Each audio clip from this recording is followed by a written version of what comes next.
it hurts when they post a stat, we're 80-5 or something or whatever, if we're up by 14 or some crazy thing.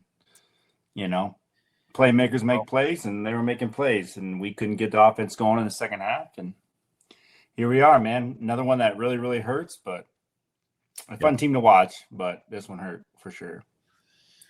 Yeah, it's just so hard to just figure this out. I hate to keep crying in your soup, so to speak, because I always bring up 2008. You were part of that team. You guys lost 4 games by a total of 12 points. But during the game tonight, I even tweeted this out. I'm almost starting to get more of the 2010 vibe. I believe the stat that I tweeted out was they lost 5 games by a total of 18 points that year. Yeah. Probably close.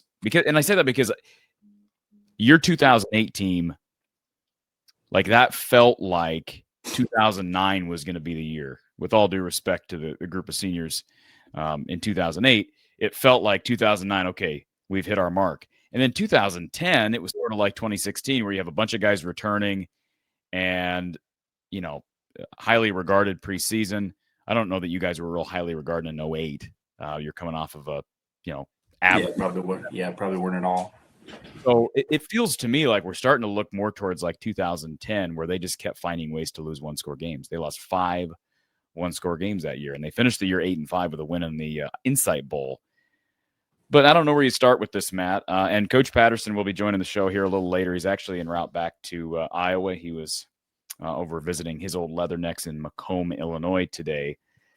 But I got 2 pages of notes. I won't read every word, but kind of just give a brief recap here, and then we'll open up the phone line. And I guess the line is open. If people want to get in the queue, you can do that. 515-635-1601. 515-635-1601. The StreamYard link is in the description. So Iowa starts the game off, Matt,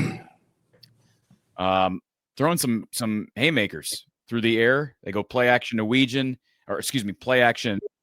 Weegan to DJ Vanami for a first down. They followed that up with another deep shot, this time to Gill on a beautiful throw. Gill dances the sidelines to convert a first down. They go 3rd and 2, tush push. They go 4th and 1 out of a timeout, where they line up DJ Vanami in that spot that's normally occupied by Hayden Large on that tush push play. And of course they fake it. Tough throw on 4th and 1. Dicey call, but it converts, and Iowa gets up 7-0 on a touchdown pass to Dayton Howard. Iowa then forces a 3-and-out. You get a shanked punt by USC, and you're feeling good.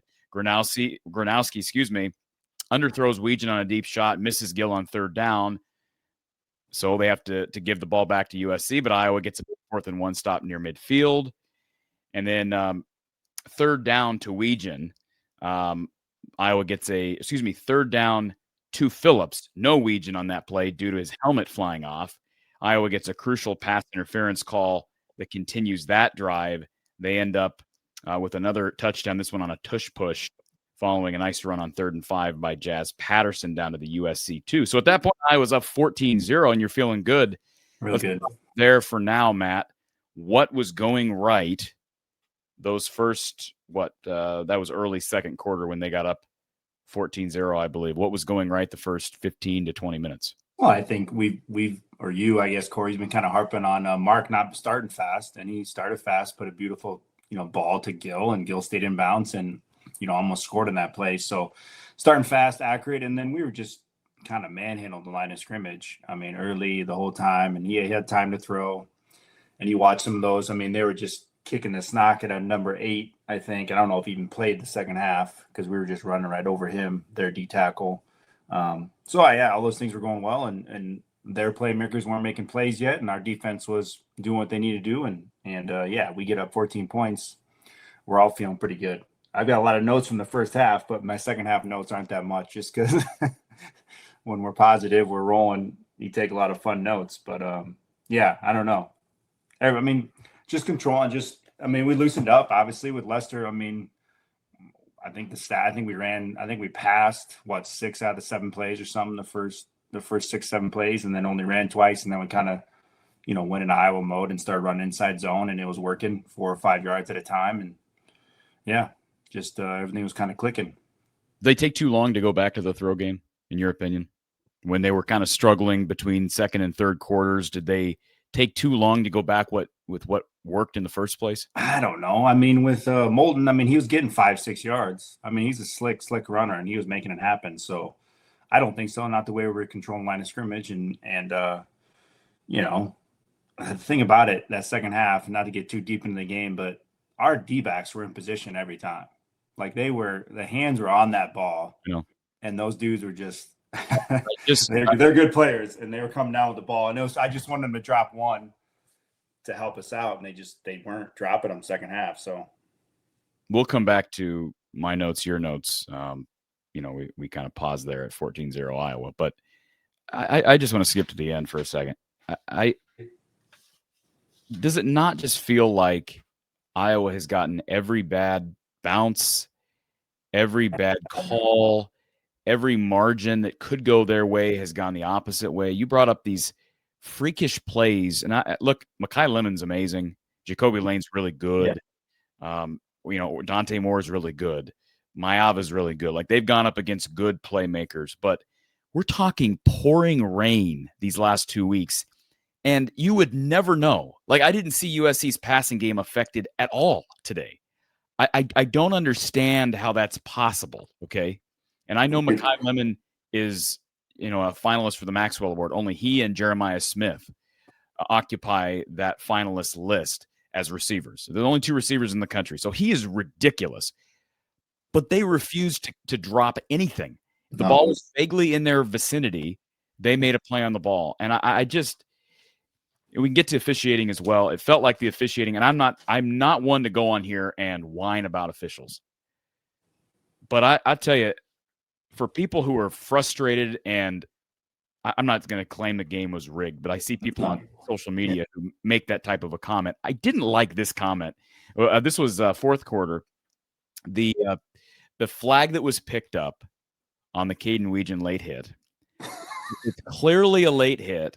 He's clearly out of bounds. The problem with that call is, A, you threw the flag, then picked it up. And your explanation on the field is that it was determined it was a legal hit.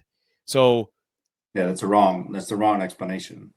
You screwed the pooch somewhere. All right. Yeah. Either you screwed the pooch inbounds or out of bounds, because either you believe that it wasn't enough of a hit, or it's a hit. It's a late hit, because he's clearly you can't say it's a hit if it's out of bounds. Yeah. They admitted that it was a hit. They admitted the hit in the call, only to say it was a legal hit. I've never heard of a legal hit out of bounds. Yeah. So that's amazing. But one of the Big Ten Network commentators and I thought that was actually a well-called game from those guys.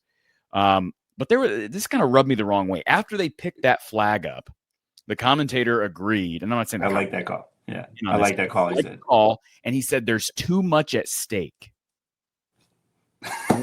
Yeah, exactly. There is. What the crap does that mean? For Iowa's offense, there's a lot at stake.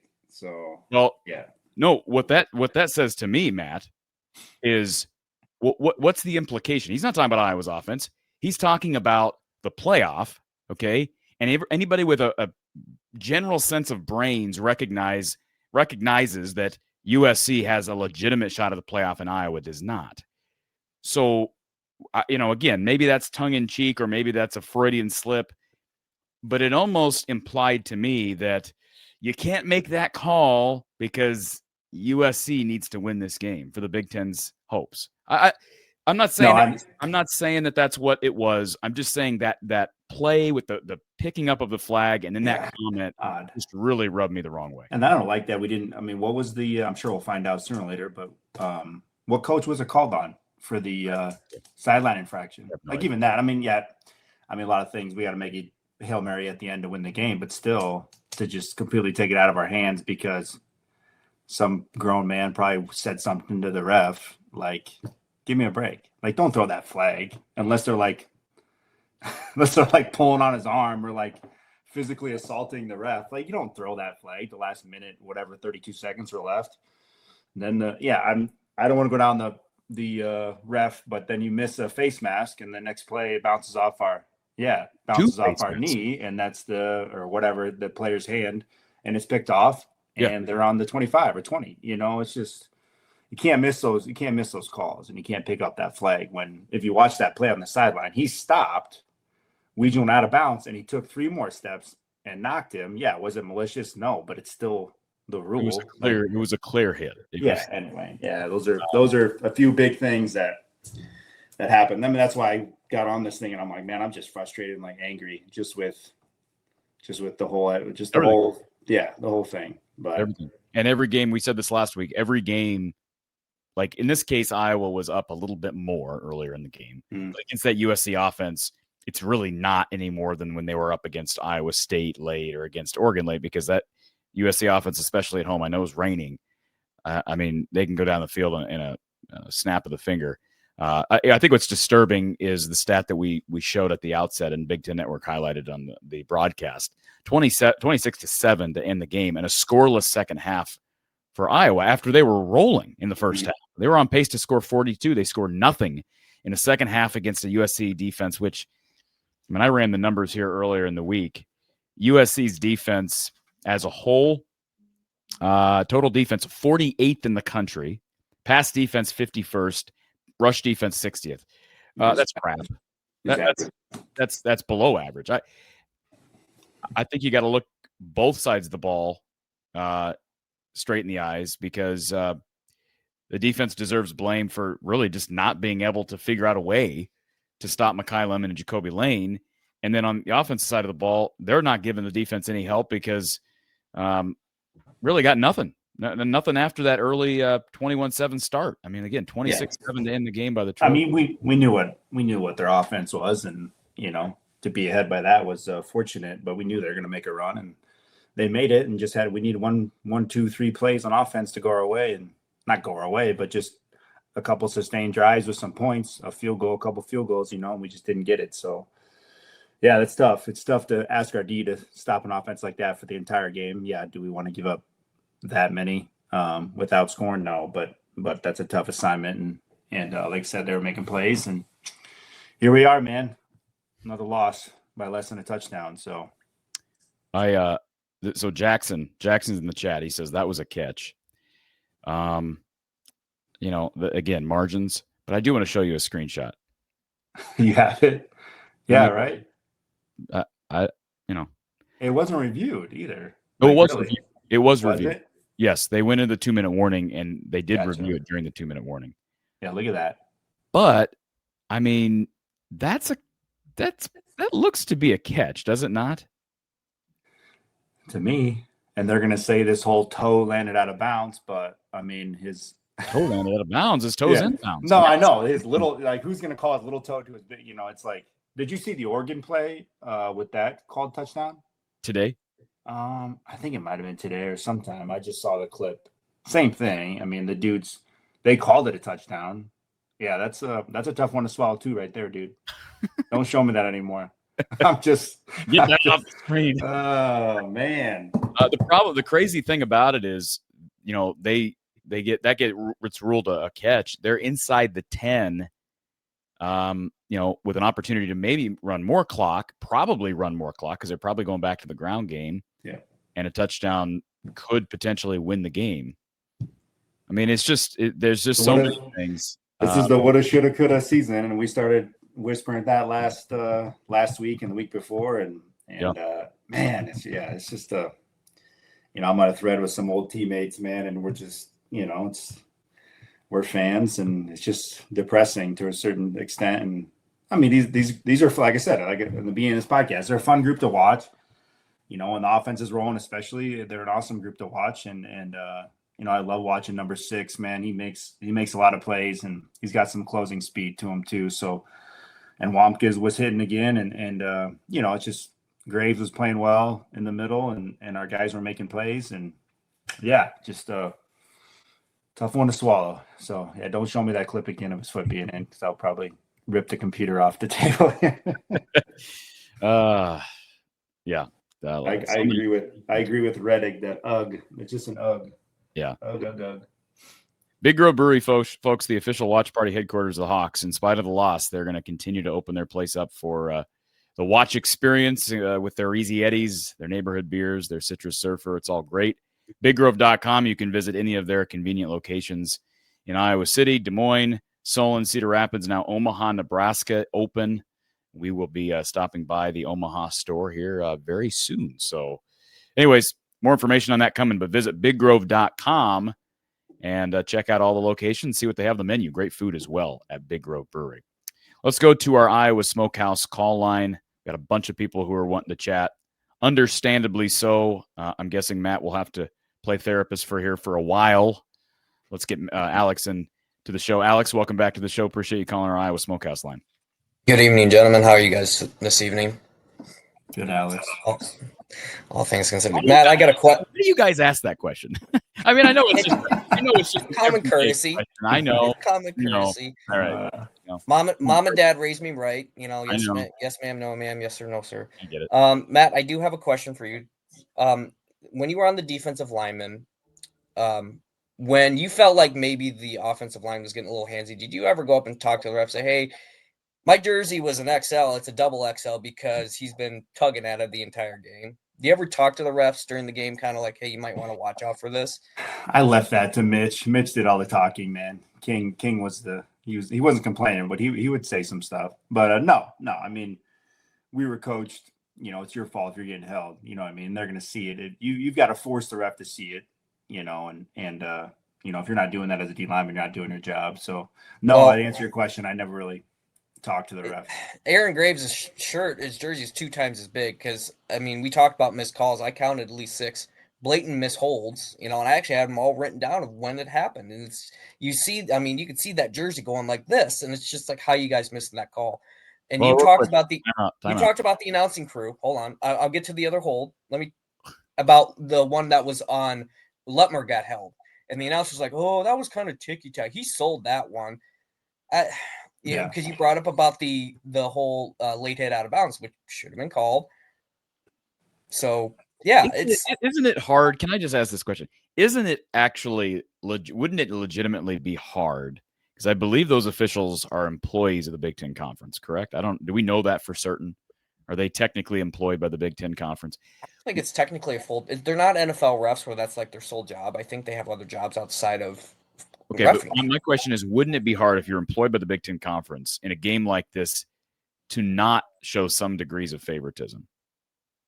I'm not saying that everybody's like that, but if and I mean, who knows what their bosses are saying to them?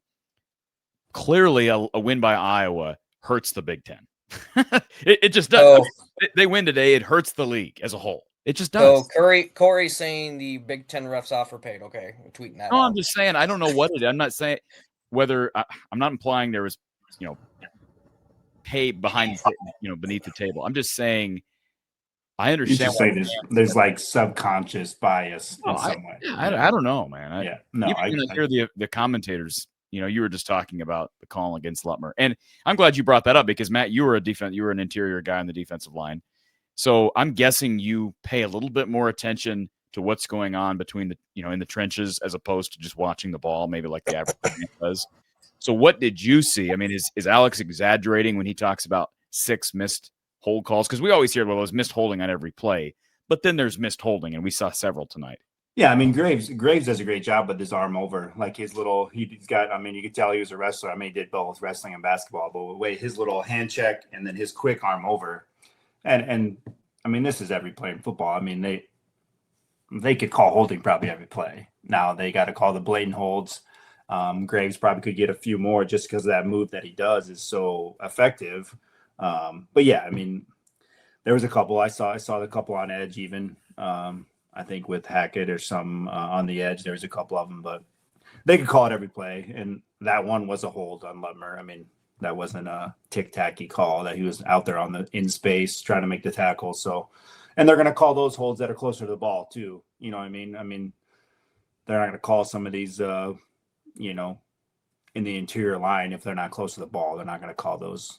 They could call some every play if they wanted to. So I love how the announcers jinx us too, and we haven't had a holding call in all season. We're the only O-line in the country, I think, that didn't have a assessed holding call, and then all of a sudden our boy Jennings gets one, and I don't know if even that was one, to be honest. He had his hand on his breastplate on his shoulder, and that was a close one too. So yeah, we could, I'm a D lineman, so yeah, I could harp on O linemen all the time, and they're cheating every play, but the refs are only going to call those ones that are blatant. So Well, I just think with, and you guys brought it up at the start of the show, the two missed face mask calls. It just makes, and I don't know if you guys follow baseball. I don't follow it too much. There's after every game, the home plate umpire is assessed a grade where your strike zone was at, where you called a strike, that was a ball, you called a ball, that was a strike, and they give you a grading. I like this. I don't know if college does that with refs, but I would really like to see a grading for these refs because it felt like it just I've seen people through the game say, "Oh, Iowa needs a pass rush." Well, it's kind of hard when Graves is specifically Graves, three times at least I counted where he was getting to the quarterback, but he's getting held up by the offensive lineman. And you guys talked about balls not going Iowa's way. Well, this season Iowa has forced 7 fumbles. They've only recovered one of them. I mean, today they forced a fumble. And Lemon was just happy in the right place at the right time, picked it up and kept it USC's ball. Just imagine if, a couple of those goes Iowa's way. I think it was Oregon or Indiana had 2 of them, had 2 fumbles, and Iowa didn't recover any of them. Well, what's ironic about the fumble tonight, Alex, is a clear fumble, and the ball happens to bounce right into the arms of the guy with the best hands, maybe in the conference. like Lemon is just right there, like, come to Papa. It was really, yeah, I agree. That's what I say when I talk about bad bounces and bad. It's everything. It's everything for like the deflection, the interception. Like, how does that happen? The ball bounces. That's happened like 3 times this year. Back. And, oh, by the way, then you have it happen with Iowa, right? Vanderzee, it looks like it deflects into the arms of Xavier Williams on 3rd down, but they review it, and, of course, it hit the ground. But on the other side of it, the ball bounces. Iowa State. Defensive lineman. And then you have the Iowa State. Yeah, we've talked about all of these. You have the Iowa State deflection that happens to go down the field into the outstretched arms of the best tight end on the field. I mean, it really is uncanny. And I heard somebody after the game, again on social media, made the comment that, I'd really like to say that this is a good team because they seem so close, but don't good teams win close games? And I'll throw this one to you, Matt. 2008, you guys figured it out down the stretch, but you also lost quite a few close games. Is that true, or is it more complicated than that? I don't think it's overly complicated. I mean, good teams win these games, and that's when you have special seasons, when you win plays that you have to, and you win these games. And that's this is still a good team. And yeah, as Iowa fans, we can be like, we're 8-4, all this, what are we gonna end? But big teams win, and big players make big plays, and all those cliche sayings. But I don't know. It's one of those.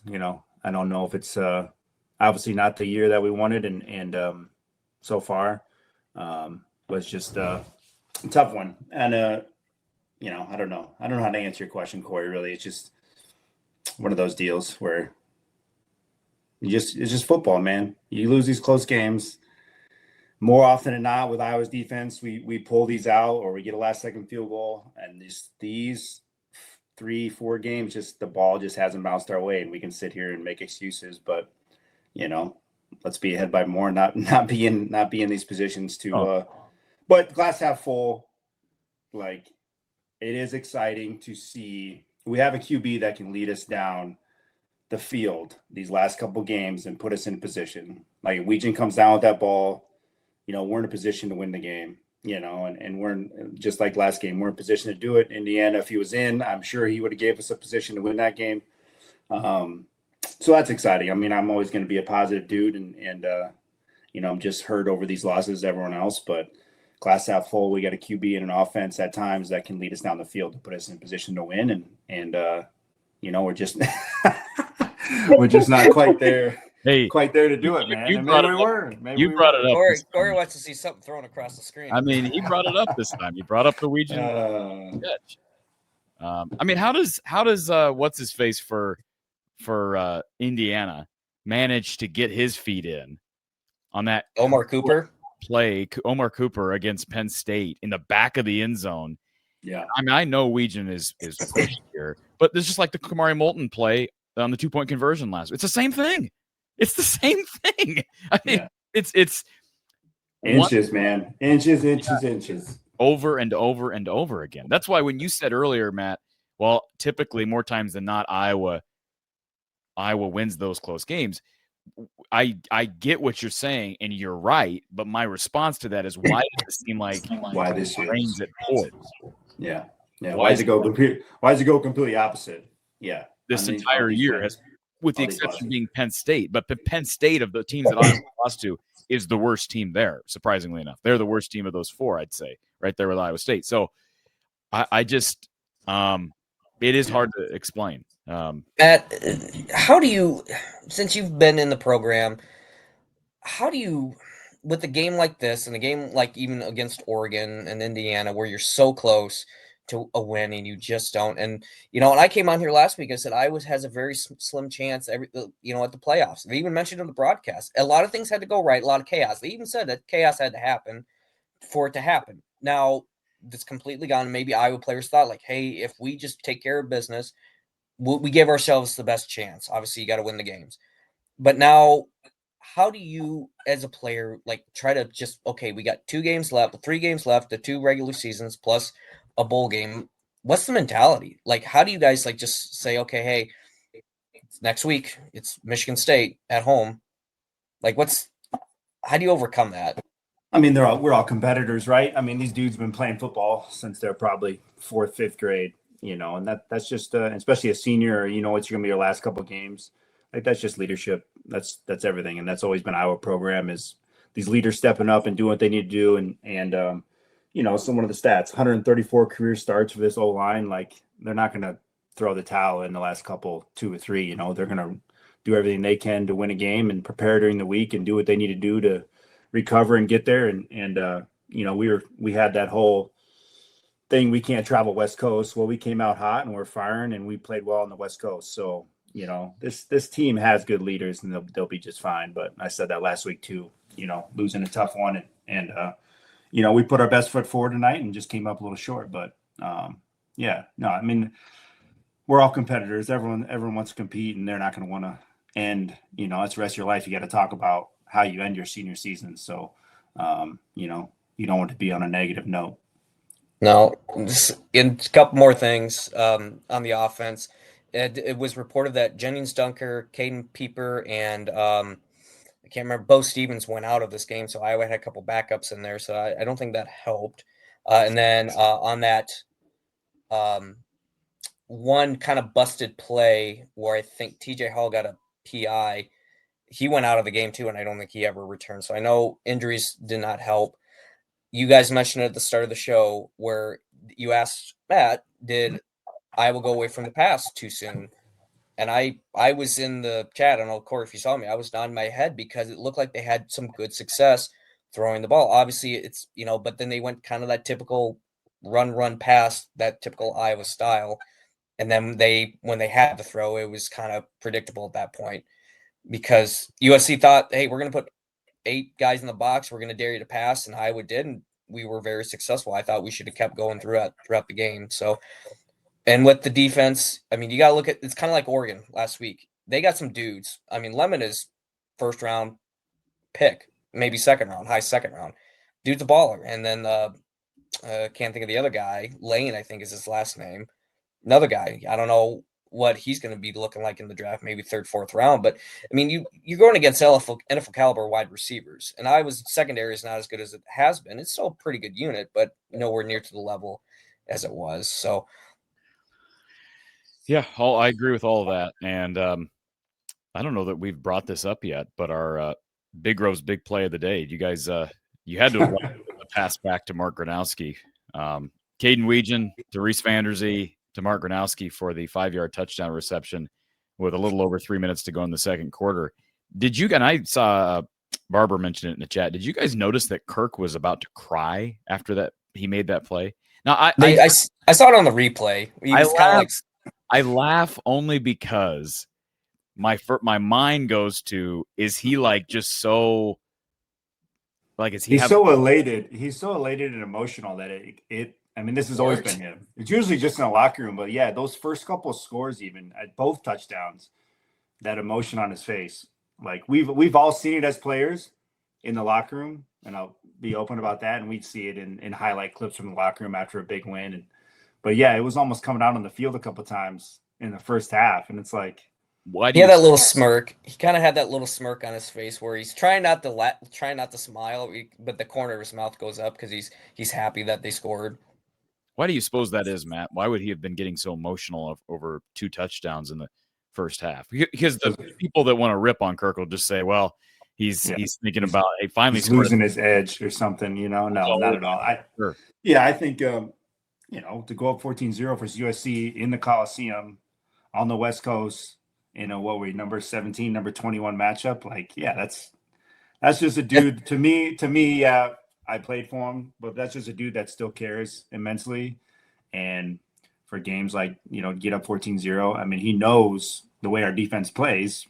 You know, I don't know what he's thinking in the moment, but like to get up 14-0 versus these guys, to come out that hot, reverse an offense that, you know, was top 5, top 10 in pretty much every category, you know, is a big deal. So I think maybe he looks like he's proud that he's like, hey, the team's playing well, you know, kind of things. Like, all right, no, that's just pure emotion from him.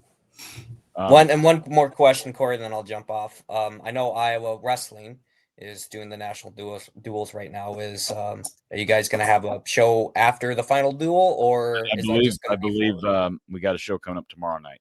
Yeah, perfect. So I believe things will wrap up. I don't know what time, but yeah. I haven't even checked in since I know they destroyed Missouri. What's the latest? I think they've secured a win against Illinois. Okay.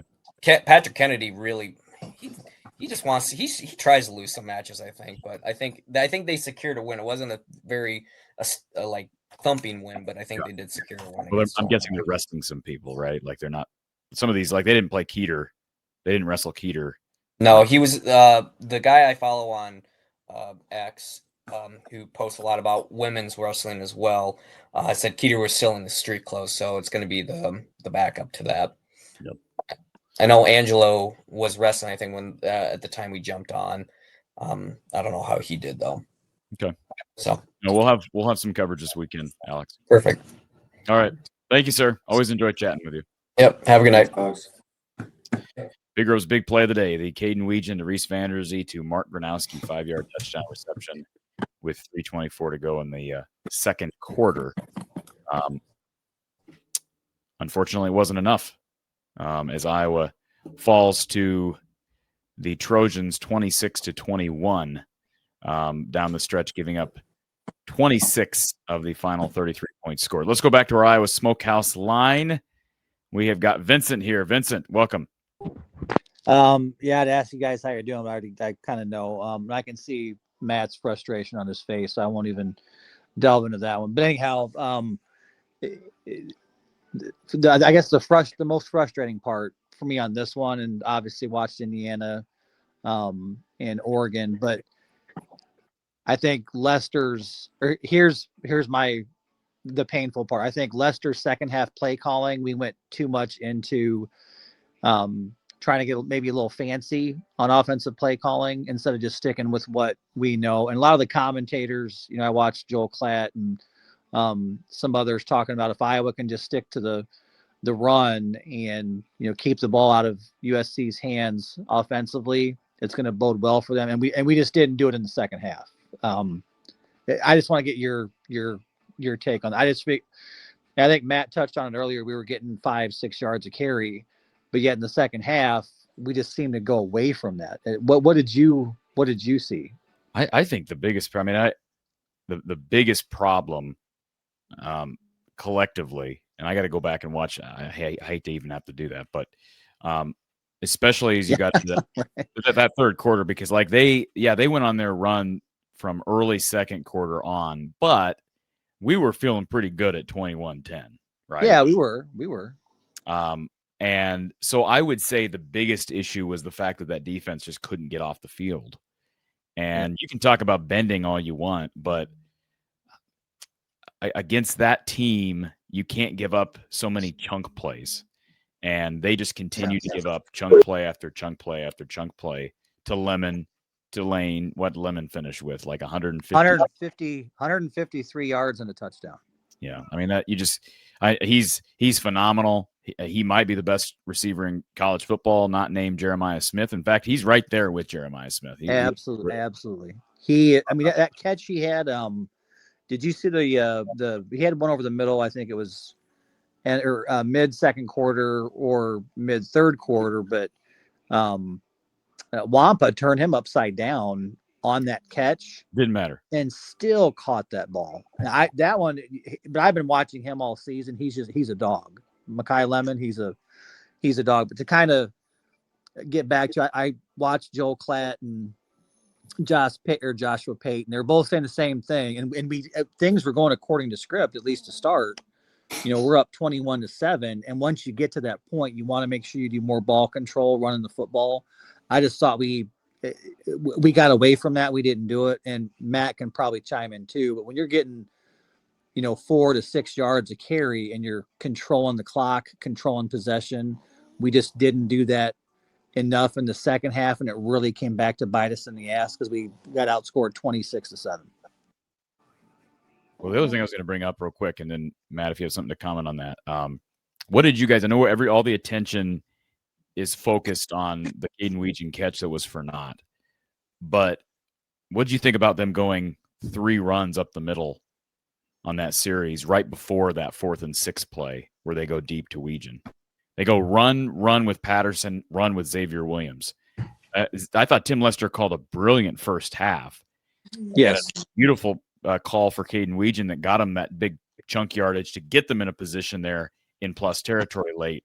But I just thought that was a very odd series to go run there.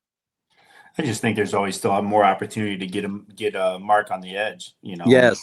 Some crossers, and we were trying to get Vandermeer. He was involved in the game, which was good. But I think second half, we could have went back to that a little bit more. And I think, we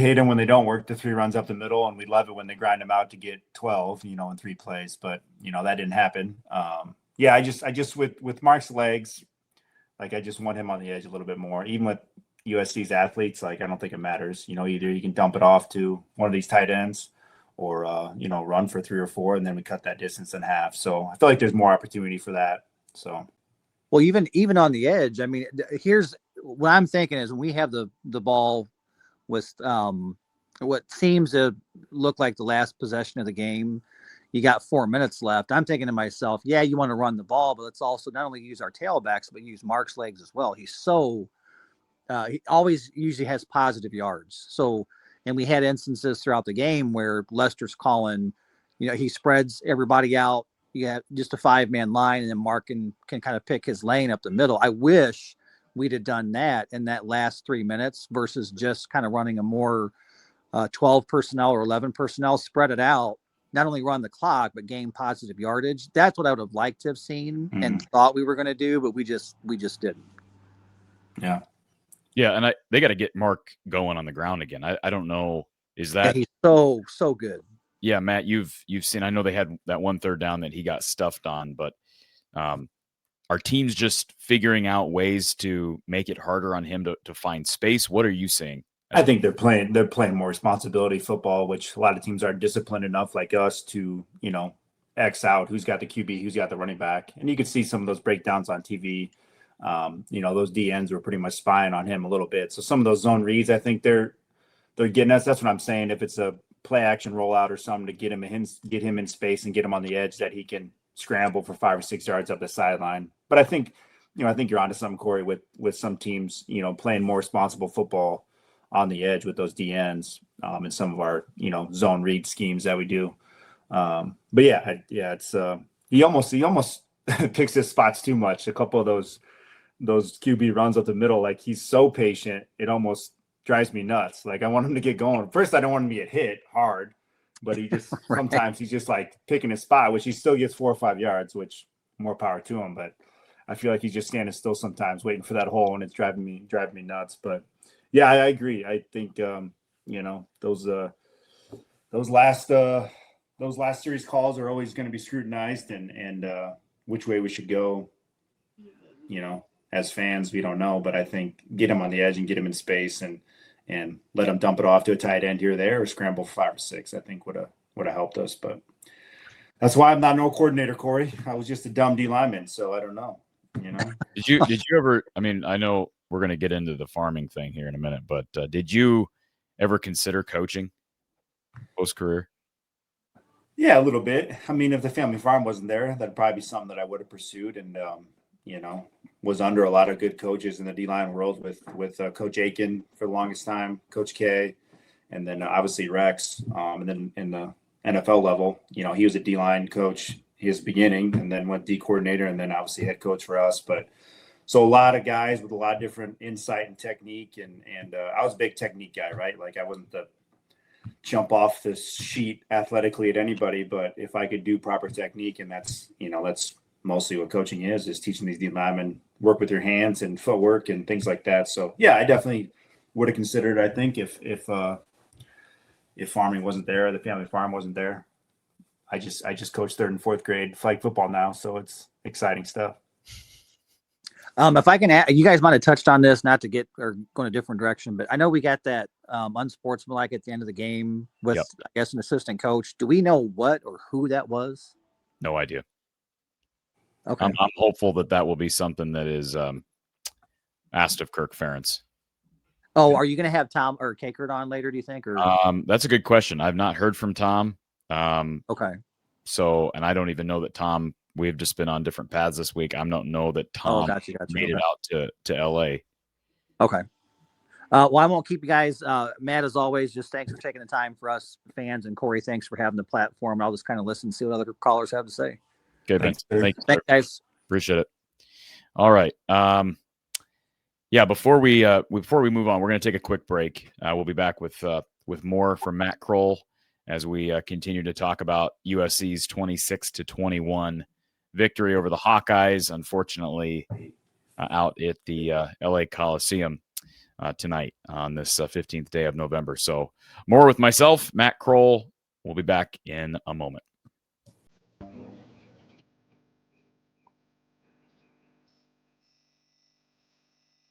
Over the past year, we traveled the country visiting American farms, and something great came of it. All because Reagan and Massey gave farmers a platform to share the history, the business, and the people that together have created their farm's identity. This project has uncovered the reality of what many farms in the country have to go through, and it's been long overdue. With our country losing an average of 28,000 farms a year, what better of a time to tell the stories than now? So we'd like to thank you for joining us on our travels and inviting these farmers into your living room, just as they have done for us.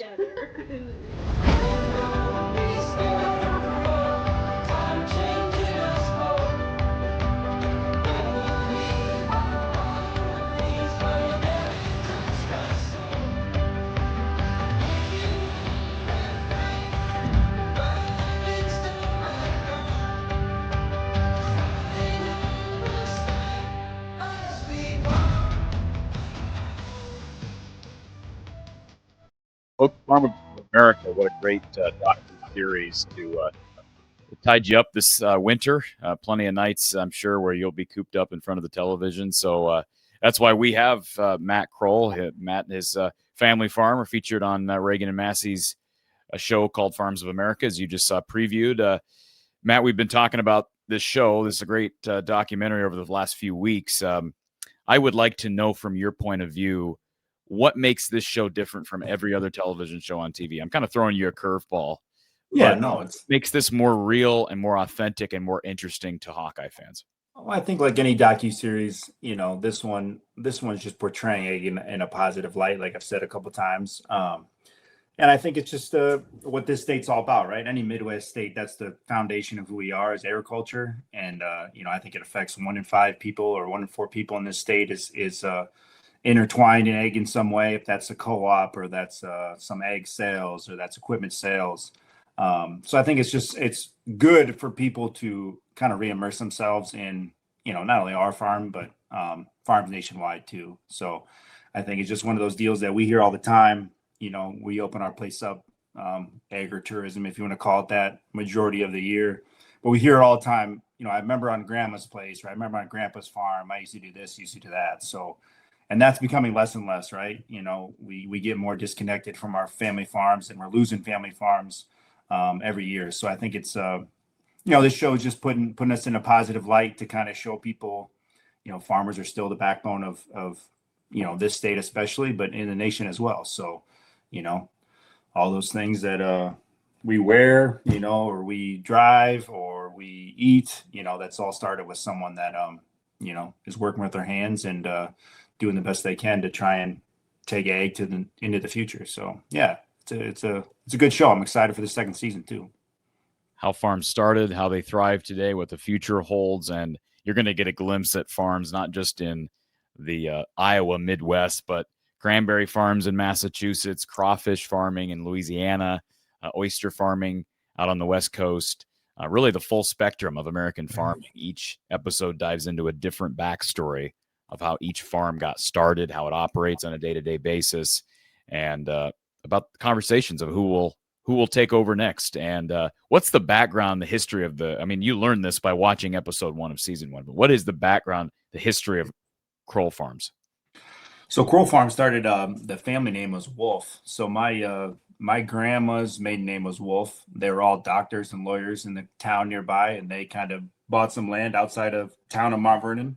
And then my grandpa Howard married Elizabeth Kroll, 1946, I think. I might be messing that date up, but it's been in the Kroll name since then. But we've been on that same land since the mid 1860s, if you date back to the Wolf family. So I'm the third generation now farming in the Kroll name. So yeah, it's kind of our history, and we're a normal hog, cattle, row crop operation, and then the farm crisis of the 80s kind of pushed my dad into purchasing the farm from his dad, and then just diversified into what we do today. So pumpkin, sweet corn, produce, still got the cattle, still do row crop. We sell firewood year round. We sell flowers, annuals, and perennials. So we've tried to diversify in such a way that we can still be vibrant and be hopefully sustained into the future financially too. So that's kind of our story. It's been in the family for a long time, and each generation that comes on board try and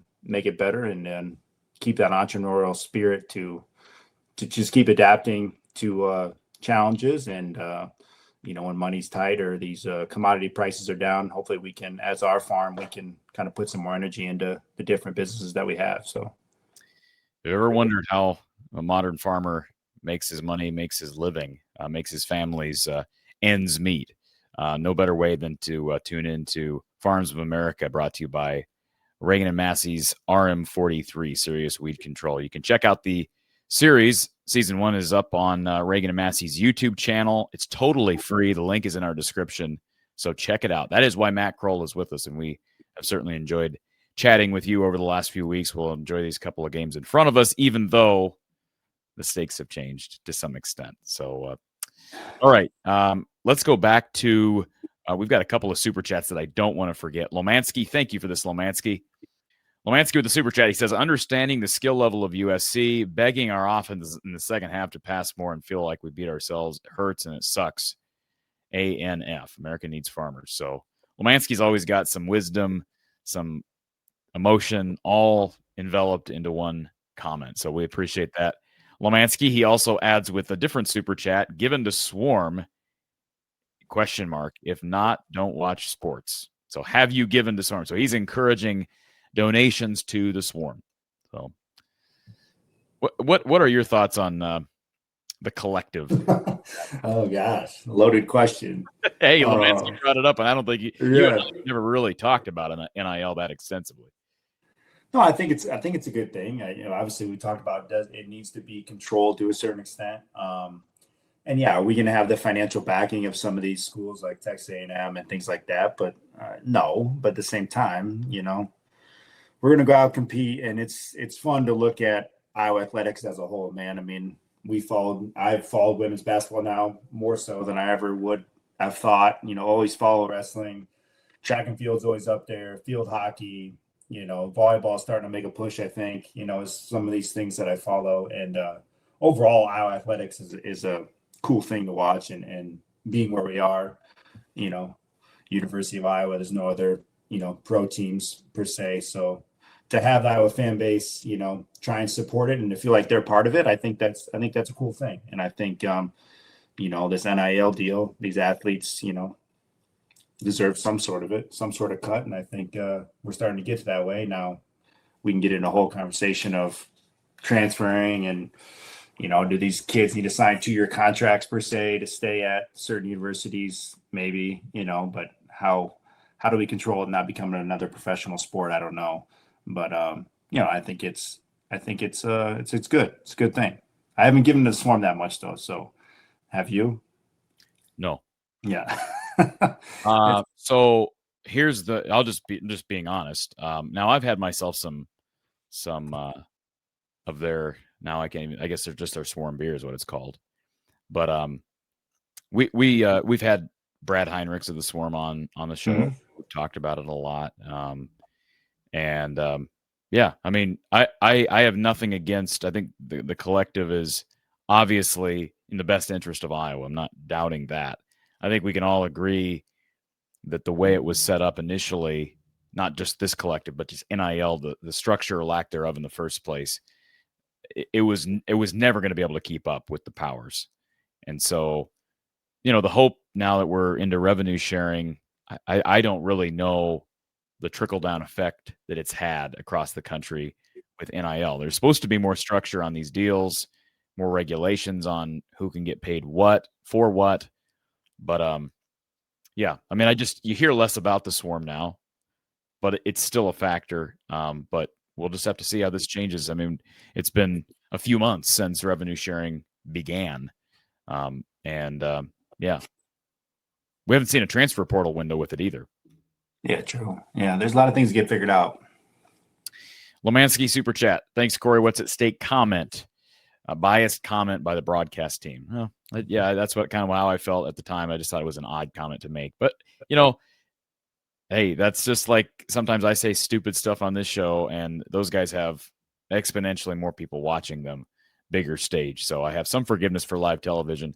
CW, you're not going to like this, Matt, but I'm going to read it because it's super chat. 0-13 against ranked teams since 21. Kirk Ferentz, retire, please. Actually, that's really not that harsh of a comment. He's not saying fire Kirk. He's begging Kirk to retire. So, I heard some people. I see CJ here in the chat. He says it might be hard for y'all, but it's time to have a conversation about the future. So I'd like to know what that means. And we have these conversations every year. But what does that comment mean? Are you saying that we should start having conversations about firing the 27-year tenured head coach? Are you saying you think this is the end of the road for Kirk? He's going to drift off into the sunset? Like, I don't know. I'm not in that mode right now, folks. Like, my mode right now is they've lost 4 ridiculously close games. They're really close. I can't begin. This is going to be a different team next year, different quarterback. They're going to be missing some playmakers. They've got some offensive line pieces to really fill in, defensive line pieces to fill in. But I would still like to think that the hurdles that they have not been able to overcome this year could possibly be similar to what they were able to figure out in 2010. Now, or excuse me, 2009. The scary thing is if it's more like 2010, boy, those next 2 years, 11 and 12, were rough. So, we'll see. They're going to have a different quarterback at the helm next year. This season's not over. They could still go 9-4. Now, is 9-4 success? Depends on who you are, right? Who you ask. I don't particularly think it's success. I had this team going 9-3 in the regular season and narrowly missing out in the playoff. That was my preseason prediction. And they're now eliminated from they're eliminated from potentially getting to 9 wins in the regular season. So, but yeah, I know it's living in the moment. They've just been so close in every game they've lost this year, and it is incredibly frustrating. Sports Geek 91, what did the coach do at the end of the game for the penalty? No idea. I don't know that any of us got a view of that. Okay, let's go back to our phone line. And Matt, I shot you a text message if you can check your phone while we get this next caller. Let's go back to our phone line. Thank you for calling our Iowa Smokehouse call line. Who's on the line? let's go back to our phone line. Hello, you're on the air. Hi, Corey. Hi. Hey, my name is John. I'm a huge fan of yours, man. Like I listen to you every week. I just want to first of all say that I appreciate your intelligence on the Iowa Hawkeyes. Well, thank And you. I appreciate it. I love the Iowa Hawkeyes so much. I do appreciate those kind words, sir. Thank you for being a fan and for calling in. I just want to say today's loss is very rough, man. Like it's rough for me. It's rough for you. It's rough for all the Iowa Hawkeye fans. Today's loss is very rough, man. Like it's rough for me. It's rough for you. It's rough for all the Iowa Hawkeye fans. One thing I want to ask you is it never really got discussed last weekend when that defender from the for the Oregon Ducks. That defender for the Oregon Ducks, he threw his towel up to try to defend on that 2-point conversion. It really never got discussed much further. I never really heard it much from you guys or from anyone else. Well, we did talk about it. Should that have been a penalty, or how do you feel? So I don't want to take too much of your time. No, you're good. Thank you. Yeah, thank you very much for the call. I don't know if you can turn your computer or your phone down a little bit because I'm hearing myself echo. But what I was going to bring up is late down the stretch of our show last week, I think it was after Matt hopped off, but with Coach Patterson, we talked a little bit about that towel throw. And if anything, in my opinion, should have been an unsportsmanlike conduct penalty. And in that case, the 2-point conversion gets attempted again, half the distance to the goal, and they get to try it again. Did you see that, Matt? I mean, I know that was brought up in the chat, and at the time we didn't know what it was, but we watched a replay after you logged off of the throw. It was clearly, I mean, the guy clearly, I don't know how he did it in the moment, but he clearly threw his towel, and it looked like it went right by that ball to Kamari Moulton.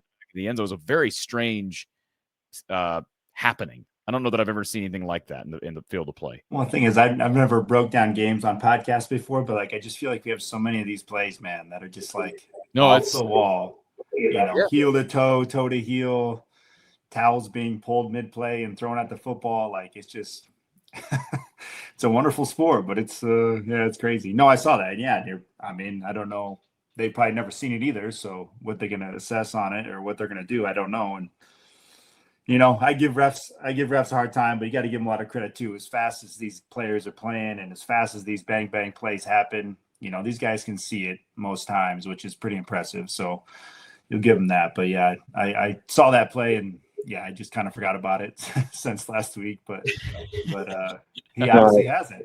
I will say this, that, unsportsmanlike conduct penalties, personal fouls, they ought to be, and I don't know the exact verbiage of the rule book, I guess, but those ought to be plays that you can go to, even if there's no flag, because like targeting, they can go back and they can review, okay, was it targeting? If not, we'll take it off the field.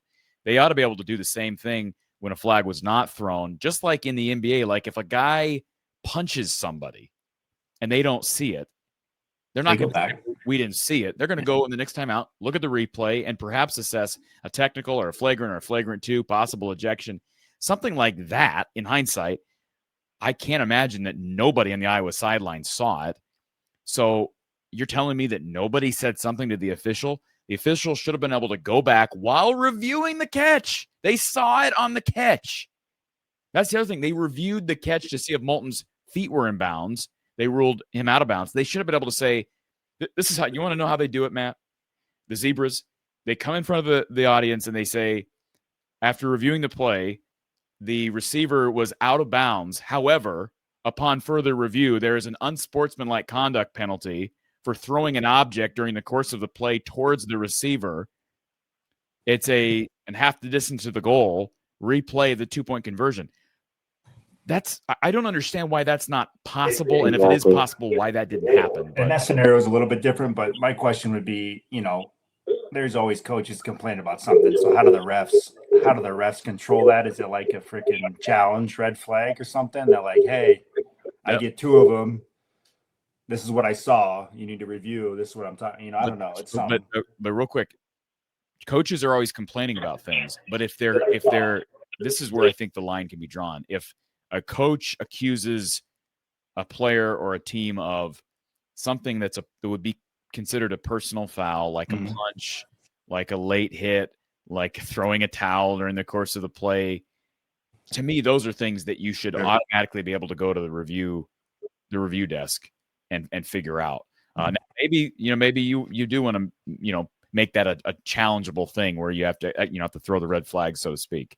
I don't know. It is. You're absolutely right. We ran through the gamut of ridiculous plays and margins that have not gone their way last week, and we just added to the list tonight. That's all we did. We just added to the list. So, caller, you and I are on the same page. If you want to go back and listen to, we went through. We actually showed that play. That was a crazy play, man. I can't believe it. Yeah, we showed that play on our broadcast last week. If you want to go back and watch. Today, though, like at the end of the game, I'll just finish with this. Like, today, we finished with running the ball 3 times in a row, and then we threw it on 4th down. Yeah, we talked about that one. We have to question the play calling on that, but man, little strange. I'm a huge Hawkeye fan. I'm really bummed out right now, and I'm after last weekend's loss, I was feeling it all week. And I thought maybe we could bounce back with a win versus USC, but here we are talking about another loss. What could have been? This is the season of what could have been for the Iowa Hawkeyes. I really feel that. So I don't mean to take too much more of your time, but I'm gonna just leave it with that. Like, this is the season of what could have been for the Iowa Hawkeyes. Do you guys agree? I'll hang up after this. Absolutely. Thank you, sir. Appreciate your call. Appreciate you being a fan of the show and keep calling and keep listening. Yeah, I mean, there's no other way to describe the. I think we're all on the same page on that. It is a season of what ifs, what could have been. And it's not even like in 2021. Well, what if they beat Purdue? What if they hadn't gotten their pants pulled down at home against Purdue after beating? No, they got thrashed by Purdue. So that was just, they got exposed. Nobody's exposed them this year. There's no exposing going on.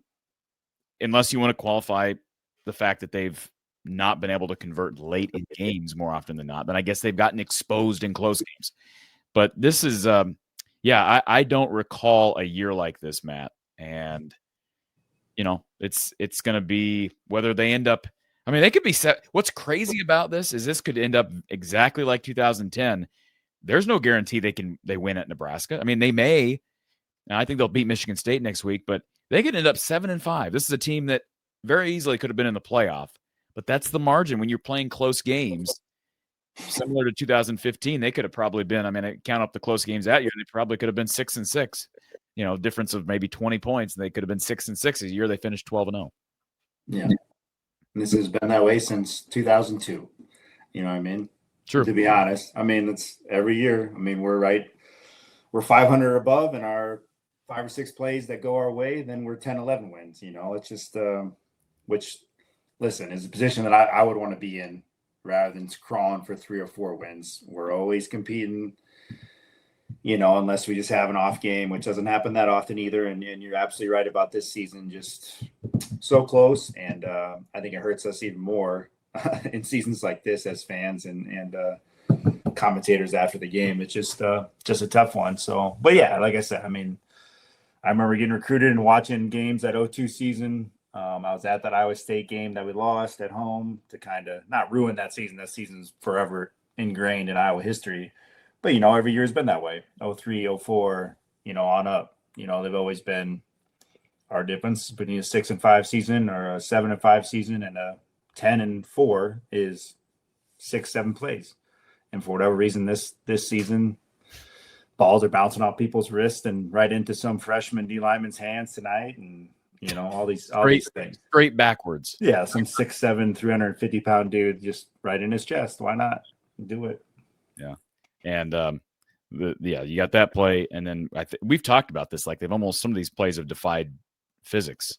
The bounce against Iowa State, the deflection that just happens to just pirouette down the field to a outstretched arm of Ben Bramer. That's a 3rd down. They don't convert there. Iowa, I almost guarantee Iowa wins that game because it's 3rd down. They would have punted, and it would have been very difficult at that point. But man, it's all right. Just got word that Iowa and Oklahoma State wrestling those guys, those teams will do battle tomorrow morning down at the duels. So Is that the semis? say that again. Is that semifinals? I believe Essentially, I have to look at the bracket, but I guess that's probably the case. I thought I just read that. I thought Illinois was quarters, so I would imagine. I think that's what it is. But Yeah, I believe they're on the same side as Oklahoma State. So interesting stuff. All right. We've got, I believe, one more caller, and then we're going to let Matt slide, and we'll let Coach Patterson slide in. Let's go to our last caller before we say goodbye to Matt. How about this guy, Randy Engel, who is owner, co-founder. Did someone co-found Under the Kitchen with you, Randy? No, it's just me. It's just you.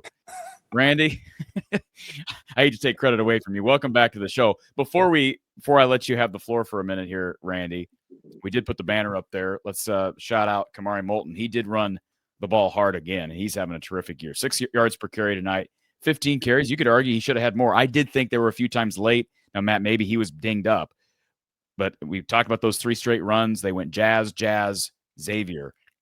Kamari's running the ball well. If he's healthy, I'm shocked they don't get him a carry in there, at least one carry. If you're going to hand the ball 3 times, why not hand the ball at least once to your best back? yeah, I mean, he's slippery, man. I mean, he's pretty slick. He's getting 5 or I mean, we saw it. So it was that 6 yard. Yeah, I mean, that was that way all night. So yeah, I don't know. That's something hopefully someone finds out this week why he wasn't in one of those most crucial 3-play series. So